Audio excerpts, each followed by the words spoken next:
All right, so diving in today, we're taking a close look at something pretty interesting happening over in Iran. They've been, well, frankly, rapidly deploying these over-the-horizon radar systems, OTH radar. All right, yeah. And we've been digging through sources like Defense Security Asia and BulgarianMilitary.com.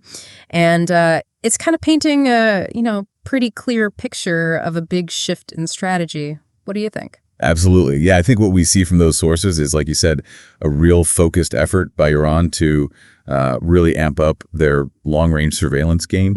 And the core of it, seems to be shoring up defenses, right? Like they're trying to make it way harder for any surprise attacks to get through. And obviously given, everything going on, the tension with the U.S., Israel, their military programs, this all kind of makes sense, right? Yeah. Okay, so OTH radar, over the horizon, this thing about it overcoming the Earth's curvature. Now, look, I'm no military tech whiz, but how does that actually work? Explain it to me like, I don't know, like I'm 5 or something. Okay, so imagine like regular radar. It basically shoots out a signal, and if it hits something, it bounces back and they can see it, right? Yeah. But that only works if you can like draw a straight line from the radar to the thing. It's limited by the horizon. Right, line of sight. Exactly. So what OTH does, it's kind of clever. It uses these high-frequency radio waves, and it bounces them off the ionosphere. The ionosphere, okay. Yeah, it's way up high, like this layer of charged particles in the atmosphere. And that bounce, that lets the radar see way, way beyond the horizon. We're talking potentially over 3,000 kilometers. 3,000 kilometers. I mean, that's huge. Imagine, right? They could be like watching ships in the Eastern Med, maybe even seeing planes take off from bases like way west of the whole region. Yeah, it's a game changer for sure. So for this deep dive then, what we really got to get into is first, why now? Why this big push from Iran right now? And second, what can these radars actually do? What are the specifics? And then, of course, the big question, what does it mean for the whole already pretty tense Middle East? Totally agree. Let's unpack it. All right, so starting with the why now. Our sources are pretty clear. This isn't just some random thing. It seems directly tied to, well, all the tough talk from the U.S. and Israel about Iran's, nuclear stuff and their ballistic missiles. It's like Iran's hearing that and saying, okay, we need a better early warning system like yesterday. Yeah, I think that's a pretty fair assessment. They're definitely feeling the pressure. And this radar deployment is part of a bigger thing, a bigger picture. They're building up this layered defense system, right? Yeah. They want to make sure that if things go south, their important military stuff, their strategic assets, they're going to be tough to take out. It's about making a first strike, a surprise attack, really, really hard to pull off. And it makes even more sense when you think about some of the history, right? Our sources touch on things like the War of the Cities back in the Iran-Iraq War, when civilian areas were targeted, and then more recently, the killing of General Soleimani. Stuff like that. It must weigh heavily on their strategic thinking. Absolutely. Those events are, they're not just history. They're powerful reminders of how vulnerable Iran has been in the past. They're trying to avoid a repeat, make sure that a surprise attack isn't an easy option for anyone. Okay, so back to the tech for a second. We get the whole ionospheric bounce thing, seeing over the horizon. But what's the real strategic advantage here? Why is this tech such a big deal? Well, in any kind of modern warfare, early warning, that's everything. Knowing what's coming at you and knowing it early, that gives you time to react, to get your defenses ready, maybe even deter an attack altogether. And OT, that's what it gives you. It can pick up planes, missiles, even ships, all at incredibly long range. And we're talking up to 3,000 kilometers, right? So that's a massive area they can keep tabs on. And it's not just about seeing far right. This is what I found really interesting in the sources. Apparently, OTs can detect some of the really advanced stuff, like stealth aircraft, F-35s, things like that, even hypersonic missiles. That's a pretty big claim, isn't it? It is. Stealth tech, it's all about making planes hard to see for regular radar, especially the ones using shorter wavelengths. But OTH, with those longer waves and that bounce, it has a better chance of catching them. And then with hypersonics, they're so fast, early detection is critical. And OTH gives them another way to do that. Right. And then the maritime aspect, that seems particularly crucial, especially with the Strait of Hormuz, the Persian Gulf, these key areas that our sources say they're monitoring. I mean, that's global oil shipping, potential naval confrontations, the whole deal. Absolutely. Knowing what's happening in those choke points, potentially even being able to control them, that's huge. They have these Ghadir radars specifically positioned in the south to cover those areas. It gives them a real edge in keeping an eye on Western naval movements, especially those U.S. carrier groups. Okay, let's get specific. Ghadir class radar. That name keeps popping up. What's the deal with that? So the Ghadir, that's like their workhorse OTH system. They just activated their 9th Ghadir installation in late March, just a few weeks ago. Each one of those has a detection range of up to 1,100 kilometers. And they're all tied into Iran's bigger air defense network. So each one covers a certain sector, and together they give a pretty complete picture. 1,100 kilometers, that's still a massive distance. And it's not just about spotting anything that flies, right? These Ghadirs are designed to find the stuff that's hard to see. Low RCS aircraft, incoming ballistic missiles, even those stealth platforms. Exactly.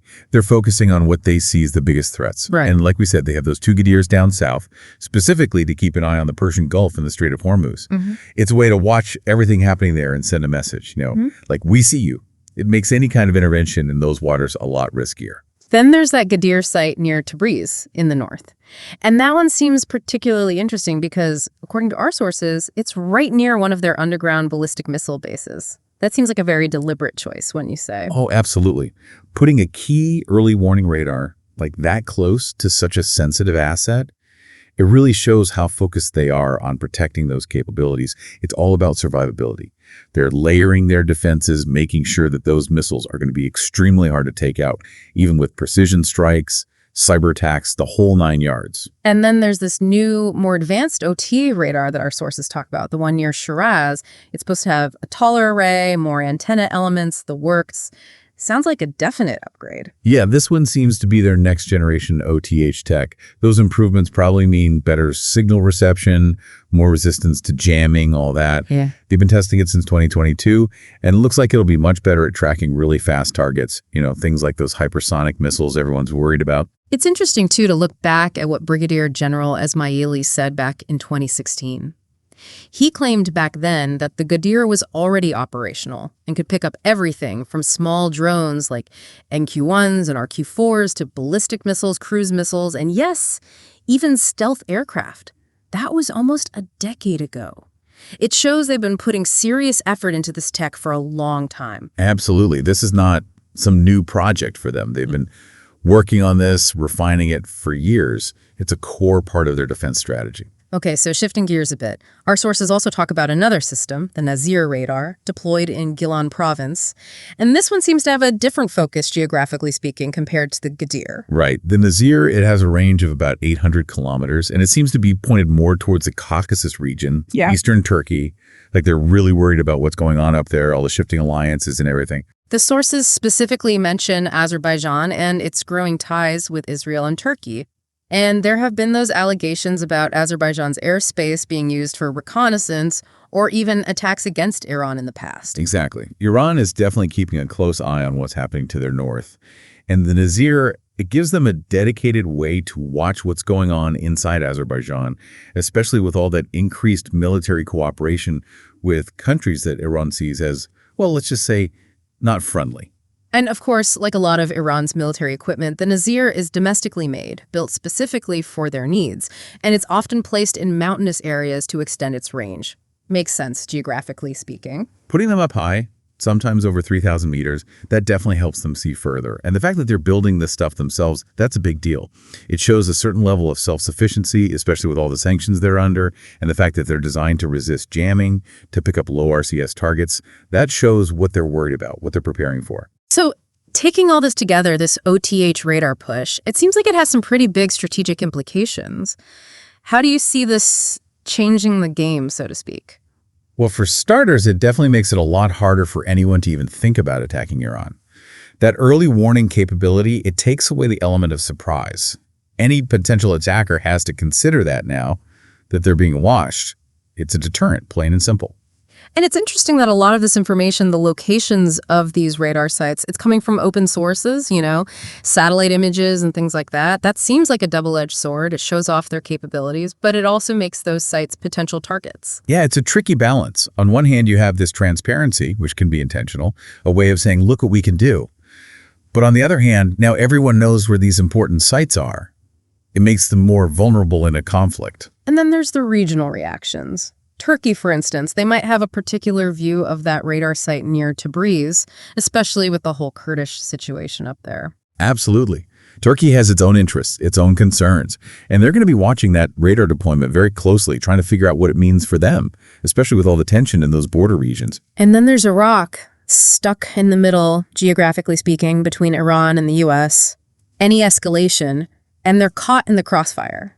Sadly, that's Iraq's reality. And with those U.S. forces still there, and Iran now with these increased surveillance capabilities, it just adds another layer of complexity, another potential flashpoint. And then you have Saudi Arabia, the UAE. They've been getting all sorts of high-tech weaponry from the U.S. lately. They might see this as Iran trying to project power, especially over those crucial waterways. It could lead to a whole arms race in the region. Yeah, that's a real concern. When one side starts building up its military, it often triggers a response from others. It's a classic security dilemma. Everyone feels less safe, so they all build up their defenses, and it just escalates. And we can't forget the economic side of things. Our sources highlight how the IRGC, the Revolutionary Guard, they're the ones funding a lot of these projects. Even with all the sanctions, they're still able to pour money into the strategic systems. Shows how important it is to them. Yeah, it's a clear sign of their priorities. Yeah. They're willing to spend big on these capabilities, even when their economy is under pressure. It says a lot about how seriously they take these potential threats. Now, given that we know, at least to some degree, where these radar sites are, it's worth thinking about how they might be targeted in a conflict. Our sources mention things like Operation Orchard in Syria and those strikes on Iranian radar sites near the Iraqi border back in October 2024. What can we learn from those? Well, those are prime examples of how these sites can be neutralized. We might see cyber attacks, trying to disable them electronically. Stealth aircraft could be used with precision-guided munitions to minimize the risk of detection. And then there's electronic warfare, jamming their signals so they can't see anything. Those strikes in 2024, they actually blinded Iran to those Western ballistic missile threats, at least for a while. It shows how effective these attacks can be, but also how much of an impact they can have. But even with all the advanced tech, our sources do point out some limitations. OTH radar, it's just one piece of the puzzle. It has to work seamlessly with the rest of Iran's defenses, and that's maybe where they're still behind, compared to, say, the U.S. with their Aegis system. And there's talk of them relying on more manual coordination, which could be a problem. It's true. OT-8 gives you the early warning, but then you need to be able to act on it. You need those interceptor missiles, fighter jets, and a really solid command and control system. If those other parts aren't as good or they don't work together perfectly, that early warning might not be enough. And yeah, manual coordination, that can introduce delays, which can be deadly in a fast-moving situation. And then there's the psychological factor, right? These radars, they're meant to project strength, to deter attacks, but they also become big, juicy targets. An enemy might be really tempted to take them out early on. It's the classic dilemma. You show off your strength, but you also create vulnerabilities. Every new radar site becomes a potential target, and if an enemy manages to knock them out, that cripples Iran's early warning system. It's a risky game. So to wrap things up, it's clear that Iran's decision to deploy all these OTH radars, it's a big deal. It changes the whole strategic landscape. They're basically saying, we're watching, don't even think about a surprise attack.